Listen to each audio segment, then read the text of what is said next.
মহারাজ, আপনি এত গভীরভাবে কি চিন্তা করছেন? কি আবার ভাববো?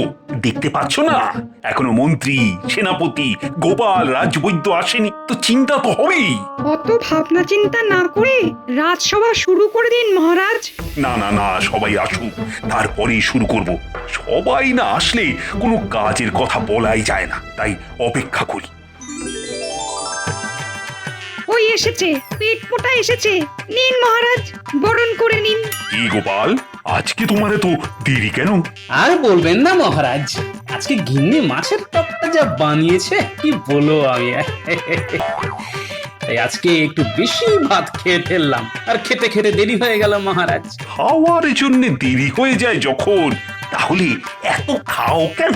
আগে না খেলে এই নাদুস নুদুস চেহারাটা ধরে রাখবো কিভাবে বলুন? মন্ত্রী মশাইয়ের মতো পাটকাটি হলে তো হবে না। মন্ত্রী নেই বলে তুমি মন্ত্রীর ব্যাপারে যা ইচ্ছে তাই কিন্তু বলতে পারো না।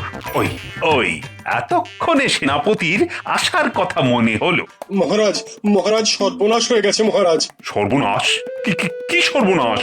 মহারাজ, মন্ত্রীমশাই খাট থেকে পড়ে গিয়ে কোমর ভেঙে ফেলেছেন, আর মাথাতেও চোট পেয়েছেন। সে এমন চোট যে বাক শক্তি হারিয়ে ফেলেছেন, কোনো কথাই বলতে পারছেন না। হ্যাঁ, খাট থেকে পড়ে কোমর ভাঙা? কি মুশকিল, এ তো মহা সমস্যা হলো। এবার কি হবে? মন্ত্রী ছাড়া রাজসভাটা চলবে কি করে? আচ্ছা, মন্ত্রী মশাইয়ের না হয় কোমর ভেঙেছে, কিন্তু আমাদের বৈদ্য মশাইও তো দেখছি অনুপস্থিত। হ্যাঁ হ্যাঁ, ঠিকই তো। হ্যাঁ, ওদিকে রাজবৈদ্য মশাইও মন্ত্রী মশাইয়ের সেবা যত্নে দিবারাত্রি পড়ে আছেন মহারাজ। উফ, কি বিপদে পড়লাম রে বাবা। বৈদ্য না হয় হলো, কিন্তু এই মন্ত্রী ছাড়া রাজ্য চালাবো কি করে? মহারাজ, আমি বলি কি, আপনি বরং এই আপদকালীন সংকটের সময় গোপালকে মন্ত্রী করে দিন। এমনিতেও আপনি যাই সমস্যায় পড়েন না কেন, তা তো গোপালই সমাধান করে দেয়। হ্যাঁ, না না, গোপাল আর মন্ত্রী, তা কি করে হয়? মানছি গোপাল রাজসভার সভাসদ, কিন্তু পূর্ব ইতিহাস একটু নাড়াচাড়া করে দেখলে তো বোঝাই যায় যে গোপাল একজন নাপিত ঘরের ছেলে। নাপিত ঘরের ছেলে তো কি হয়েছে? মানুষের যোগ্যতাই মানুষের পরিচয়। হ্যাঁ, তুমি তো শুধু নামেই এই রাজ্যের সেনাপতি। আজ অব্দি কোনোদিন কোনো যুদ্ধ করেছো বা যুদ্ধে জিতে এসেছো? উফ, একদম জোকের মুখে নুন পড়েছে। বেশি কথা বলো না বিজ্ঞানী, একটা ভাঁড় কখনো মন্ত্রী হতে পারে না। এই তোমরা থামো তো একটু। উফ, এখন আমাদের সবার আগে যা করা দরকার সেটা বলো।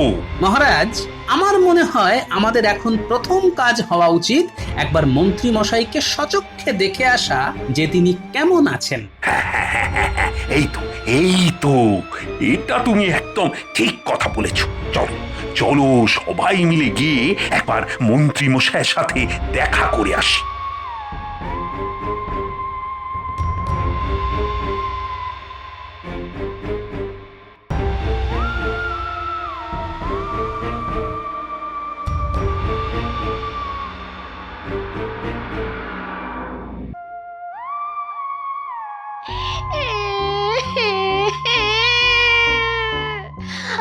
গো, তোমার কি হলো গো?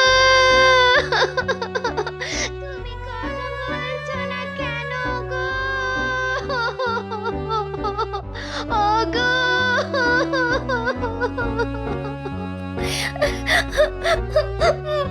আপনারা এসেছেন?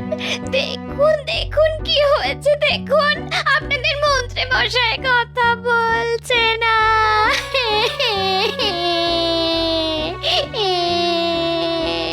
কি মন্ত্রী মশাই, কিছু তো বলুন। দেখলেন তো মহারাজ, আপনি দেখুন এবার আমি কি করব। কি, এই তো দেখছি মন্ত্রী মশাই বোয়াল মাছের মতন শুধু মাঝে মাঝে মুখ খুলছেন আর বন্ধ করছেন। ফাজলামি বন্ধ করো গোপাল, এই সমস্যার সময় তুমি মশকরা করছো। আচ্ছা বোমা, রাজবৈদ্যকে তো দেখছি না, তা উনি কোথায়? রাজবৈদ্য মশাই একটু দুপুরের খাবার খেতে নিজের বাড়িতে গেছেন। অনেক চেষ্টা করেছেন, কি যে হবে কে জানে। বলছিলেন সেরে উঠতে মাসখানেক তো সময় লাগবে। হ্যাঁ হ্যাঁ, তা তো বটেই। ঠিক আছে ঠিক আছে, তুমি কোনো চিন্তা করো না বৌমা। আমি তোমায় আশ্বাস দিচ্ছি যে যতদিন না মন্ত্রী পুরোপুরি ঠিক হচ্ছে ততদিন রাজবৈদ্যই রাজসভায় না এসে এইখানে মন্ত্রীর চিকিৎসারত থাকবেন। ধন্যবাদ মহারাজ। ও মন্ত্রীমশাই, মন্ত্রীমশাই,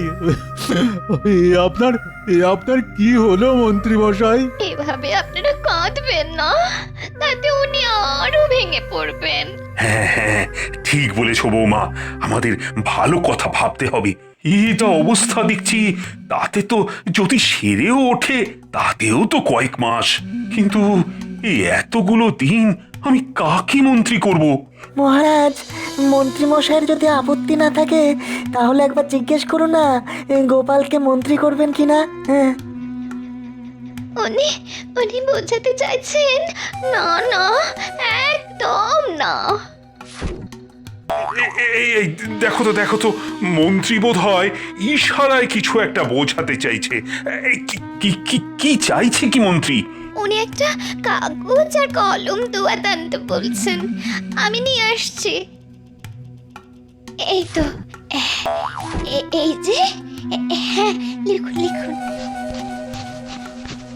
কি লিখেছে দেখি। মহারাজ, ওই পেট মোটা গোপালকে ভুল করেও মন্ত্রী হতে দেবেন না, তাহলে রাজ্যের অনিষ্ট হয়ে যাবে। যদি এই কদিনের জন্য কাউকে মন্ত্রী করতেই হয় তাহলে কৃষ্ণনগরের বিচক্ষণ বুদ্ধিমান ব্যক্তি ভগবানকে মন্ত্রী করুন, যে যথেষ্ট বেশি মাথায় বুদ্ধি রাখে। না না, গোপালের থেকে আর বেশি বুদ্ধিমান কে হতে পারে? দেখুন, আমার বিন্দুমাত্র লোভ নেই ওই মন্ত্রিত্ব পদের জন্য।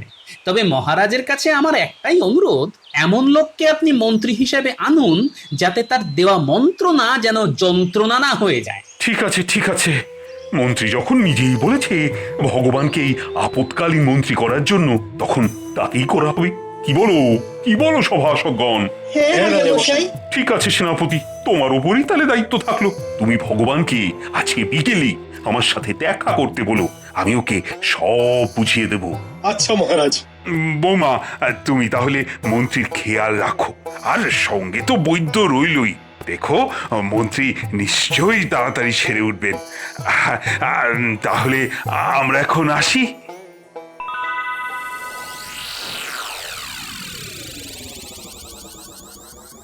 উল্টোপাল্টা লোকের হাতে রাজ্যের দায়িত্ব দেওয়া তো মহারাজ খুব তাড়াতাড়ি বুঝতে পারবেন। আরে বাবা, আমি না হই, একটা ভালো লোককে তো মন্ত্রী করাই যেত। কি হয়েছে বলো তো? তুমি তখন থেকে এদিক ওদিক করছো। চিন্তায় গিন্নি, চিন্তায়। রাজ্যের কত বড় সর্বনাশ যে হতে চলেছে কে জানে। কে না কে ভগবান, হবে কিনা মন্ত্রী।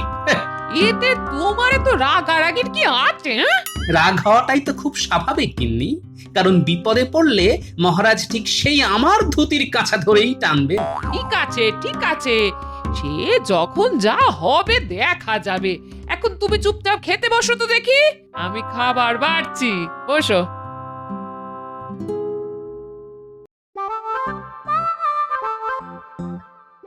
ও, আমি মনে হচ্ছে স্বপ্ন দেখছি। এই ভগবান হবে কিনা মন্ত্রী। এবার শুধু দু হাতে কামাবো।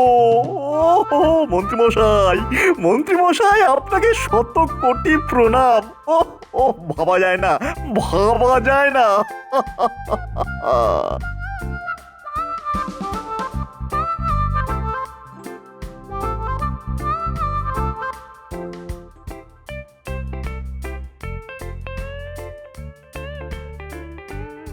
মহারাজ, ভগবান আপনার সাথে দেখা করতে এসেছে।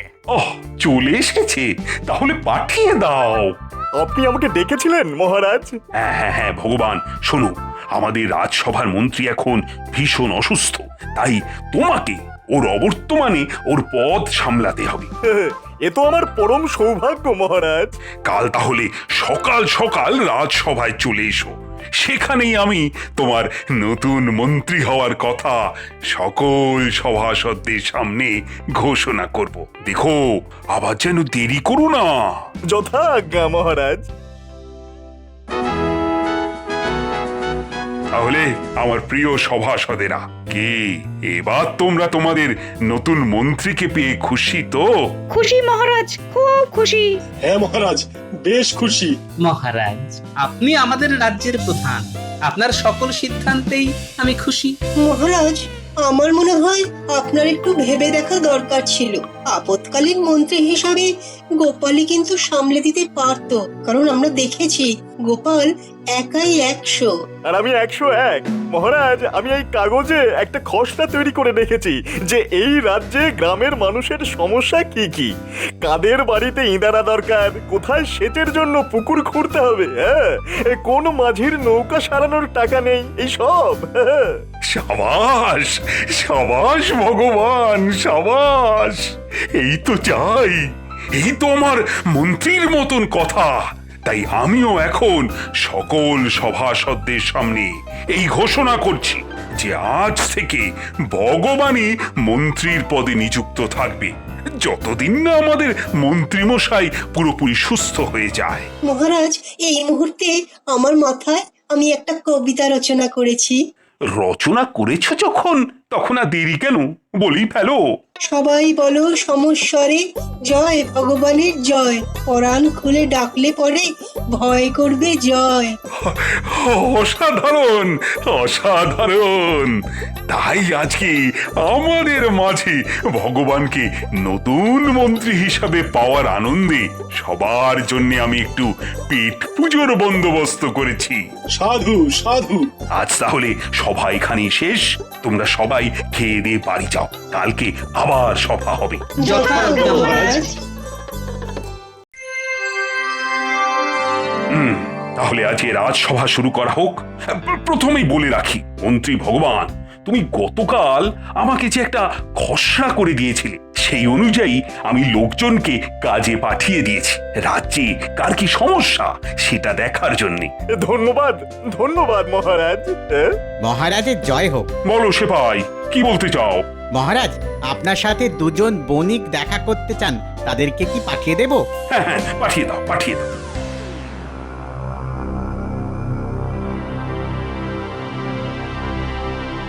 মহারাজ, আমার নাম মধু, আর এই যে দেখছেন এ হচ্ছে আমার প্রাক্তন বন্ধু, বর্তমান শত্রু যদু। আমি যদুর কাছে এক কলসি স্বর্ণমুদ্রা রেখে তীর্থ ভ্রমণে গিয়েছিলাম। ভ্রমণ শেষে কলসি ফেরত চাইতে আমাকে আমার কলসি ফেরত দেয়, কিন্তু তার মধ্যে স্বর্ণমুদ্রা ছিল না মহারাজ। প্রতারণা, ঘোর প্রতারণা। গোপাল, আগে পুরো ঘটনাটা শুনতে দাও, তারপরে না হয় কথা বলো। মহারাজ, আমি মানছি আমার বন্ধুবর আমাকে তীর্থে যাওয়ার আগে একটা কলসি রাখতে দিয়েছিল, কিন্তু বিশ্বাস করুন তাতে কোনো স্বর্ণমুদ্রা ছিল না মহারাজ। না মহারাজ, স্বর্ণমুদ্রাই ছিল। শুনুন মহারাজ, সেদিনকে আমার বন্ধু আমার কাছে এসে এক কলসি জলপাই রেখে গিয়েছিল আর বলেছিল যে যত্নে জলপাইগুলি রাখতে। আমি যত্নেই রেখেছি। তারপর সে তীর্থ ভ্রমণে চলে গেল। যাওয়ার আগে বলেছিল যে কয়েকদিনের মধ্যেই সে চলে আসবে, কিন্তু সে 1 বছর পর ফিরে আসে। ফিরে আসার সাথে সাথে তার জলপাই ভর্তি কলসি তাকে দিয়ে দিই। জিজ্ঞাসা করুন মহারাজ আমি দিয়েছি কিনা। এই মধু তোমাকে এক কলসি জলপাই ফেরত দেয়নি? তাহলে তো তুমি স্বীকার করছো যে ও তোমার জলপাই ভর্তি কলসি ফেরত দিয়েছে, হ্যাঁ? তবে তুমি কেন বলছো যে এক কলসি স্বর্ণমুদ্রা ছিল? মহারাজ, অনেক দিন ধরে যদু আমার সাথে একত্রে ব্যবসা করার কথা বলছিল। আমি তাই একটা পরীক্ষা করছিলাম যে বন্ধুর প্রতি বিশ্বাস করতে পারবো কিনা, কারণ ব্যবসার মূল কথাই হলো বিশ্বাস। তাই আমি কলসির ভেতরে স্বর্ণমুদ্রা রেখে ওপরে কিছু জলপাই রেখে দিই, আর ওকেও বলে যাই যে জলপাই রেখে গেলাম। তারপর আমি তীর্থে তীর্থে ঘুরতে থাকি। বছর ঘুরে যায় ঘরে আসতে। এসেই আমি যদুর কাছে আমার কলসি ভর্তি স্বর্ণমুদ্রা চাই। মিথ্যে কথা, ও এসে বলে আমার জলপাইগুলি ফেরত দাও। বলো, তাই বলেছো কিনা বলো। যেহেতু আমি ওকে স্বর্ণমুদ্রার কথা বলিনি, তাই বলেছি জলপাই ভর্তি কলসি ফেরত দিতে। কি মুশকিল হলো বলো তো, জলপাই স্বর্ণমুদ্রা, আমার মাথাটা তেমন ঘুরছে। কে কাকে ফাঁসাচ্ছে কে সত্যি বলছে কি মিথ্যে বলছে কিছুই তো বোঝা যাচ্ছে না। মহারাজ, আমার মনে হয় আপনার এখন বিশ্রামের প্রয়োজন। হ্যাঁ, আচ্ছা আচ্ছা, তোমরা দুজনে কালকে এসো। হ্যাঁ, কাল এর বিচার হবে। না, আমাকে যে করেই হোক এই সমস্যার সমাধান করতেই হবে। কদিন ধরে বেশ অপমানিত হয়েছি। মানছি আমি নাপিতের ছেলে, কিন্তু সেই নিয়ে এত কথা না। আমাকে এক্ষুনি মধুর বাড়ি যেতে হবে।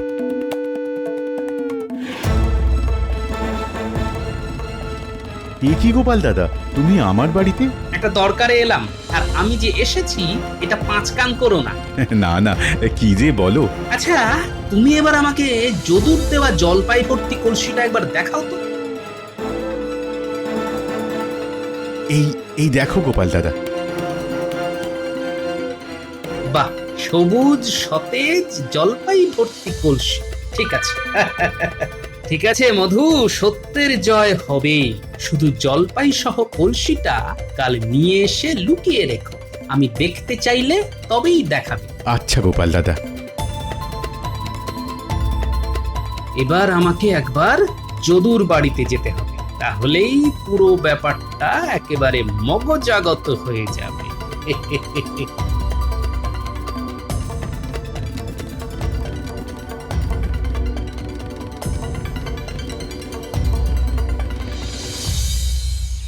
ওই গো, যদু আছে নাকি? এ কি গোপাল, তুমি আমার বাড়িতে কেন এসেছো? না, একটু ওই একটা ব্যাপারে কথা বলার ছিল।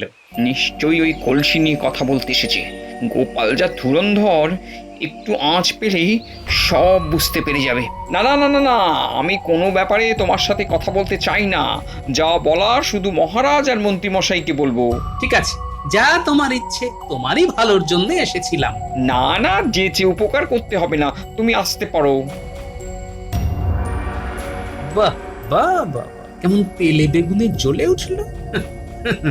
গোপালকে দেখেছো, কিন্তু গোপালের ফাঁদ দেখনি। টেরটা পাবে কাল তখনই। আজ রায়দান ভগবান, তুমি বলো যে তুমি কি ভাবলে। দেখুন মহারাজ, কাল রাত্রে আমি চুল ছেঁড়া বিচার করলাম। তাতে কথা শুনে আমার মনে হচ্ছে মধু মিথ্যে কথা বলছে। হ্যাঁ, মধুর কলসিরে স্বর্ণমুদ্রা ছিলই না। এই পুরোটাই ধাপ্পাবাজি করে বেশ কিছু স্বর্ণমুদ্রা হাসিল করার চাল মাত্র। হ্যাঁ, সাধু সাধু। না মহারাজ, আমি সত্যি সত্যি মিথ্যে আমি শুনতে চাই না। তোমার কাছে কি কোনো লিখিত প্রমাণ আছে? তা নেই। বন্ধুর বিশ্বাসের পরীক্ষা নিতে গিয়ে আমার এমন শাস্তি হবে আমি কল্পনাও করতে পারছি না। শোনো, ভগবানের কথা আমার যথার্থ মনে হয়েছে। মহারাজ, আমাকে যদি একটা সুযোগ দেন, তাহলে আমি প্রমাণ করে দেব যে মিথ্যা বলছে যদু। হ্যাঁ, সে কি? খাতা কলম ছাড়া তুমি কিভাবে প্রমাণ করবে গোপাল? তাহলে শুধু দেখে যান। ভাই মধু, তুমি সেই জলপাই ভর্তি কলসিটা কি এনেছো? হ্যাঁ গোপাল দাদা, এনেছি।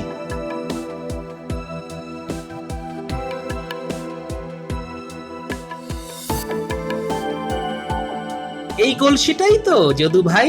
হ্যাঁ, এই কলসিটাই আমাকে দিয়েছিল, আমি এটাই ফেরত দিয়েছি। যেমন দিয়েছিল তেমন জলপাই আছে, বিশ্বাস না হলে দেখে নিন। হ্যাঁ, সেটা নিশ্চয়ই দেখব। যদু এই সতেজ তাজা জলপাইগুলোই তোমার কাছে রাখতে দিয়েছি, তাই তো? হ্যাঁ, এইগুলোই। দেখুন মহারাজ, এখানেই প্রমাণ হয়ে যায় কে মিথ্যে কথা বলছে। মহারাজ, জলপাই কি 1 বছর ধরে এইরকম সবুজ আর সতেজ থাকে, না কালের নিয়মে তাতে পচন ধরে? পচন ধরে? তাহলে মধু যদি 1 বছর আগে টাটকা জলপাই দিয়ে থাকে, তাহলে 1 বছর পরে সেই জলপাই টাটকা থাকলো কি করে? সাবাস গোপাল, সাবাস। তাহলে তাহলে দোষী কে? খুব স্বাভাবিক, যদুই দোষী। ওর কাছে মধু নিশ্চিতভাবে স্বর্ণমুদ্রা রেখেছিল, কিন্তু লোভী যদু সেই কলসি খুলে দেখে ওতে স্বর্ণমুদ্রা আছে। তারপর সব স্বর্ণমুদ্রা নিজে সরিয়ে নেয়, আর মধু আসলে ওকে টাটকা 1 কলসি জলপাই ফেরত দেয়, কারণ ভেবেছিল কোনো প্রমাণ নেই, কিন্তু কথার আর বুদ্ধির পেঁচে যে যদু এভাবে ফেসে যাবে সেটা কল্পনাও করতে পারেনি। তাই ওকে কারাগারে নিক্ষেপ করুন মহারাজ। হ্যাঁ ফুল হয়ে গেছে মহারাজ। আমি লোভের বশে আমি আর প্রতারণা করব না। আমি সব ফেরত দিয়ে দেবো, সব ফেরত দিয়ে দেবো মহারাজ। আমাকে ক্ষমা করে দিন, আমাকে ক্ষমা করে দিন মহারাজ। আমি সব ফেরত দিয়ে দেবো। ফেরত তো তোমাকে দিতেই হবে, কিন্তু অপরাধ করার শাস্তিও পেতে হবে। সত্যি গোপাল, তুমি আবার প্রমাণ করে দিলে তোমার বুদ্ধির কাছে সবাই ছাপোষা। মহারাজ, আমি মূর্খ, আমি ভাঁড়, আমি জনগণকে হাসাই, কিন্তু আমার যোগ্যতা নিয়ে বিগত কয়েকদিন ধরে অনেক প্রশ্ন উঠেছিল, তাই সেটা প্রমাণ করার দরকার ছিল, আর আমি সেটা প্রমাণ করেছি। তাই আমি আর যাই, যদি সম্মান দিতে পারেন তবে আবার ফিরে আসবো। আর চলি। আরে আরে, যাচ্ছ কোথায়? তোমার মতো রত্ন থাকতে আমার যে কোনো চিন্তাই নেই। গোপাল, ও গোপাল, আমি যদি তোমাকে কোনো কটু কথা বলে থাকি তার জন্য আমি সত্যিই দুঃখিত। তাই এই নাও গোপাল, তোমার উপহার। তবে এই যে আমার মন্ত্রী ভগবান, এই মন্ত্রী হওয়ার সুবাদে তুমিও এখন গোপালকে দেখে দেখে নিজের বুদ্ধিটাকেও একটু ঝালিয়ে নাও। কি বুঝলে? আগে হ্যাঁ মহারাজ, উফ, আমি ভাবলাম মন্ত্রী হয়ে এসে এখান থেকে বেশ কিছু টাকা পয়সা কামাবো, কিন্তু গোপালের জ্বালায় দেখছি তার হবে না। ঠিক আছে ঠিক আছে গোপাল, এই দানটা না হয় তুমি জিতলে, কিন্তু পরেরটা যে আমি জিতবো। হ্যাঁ, তাই সবাই বলো জয়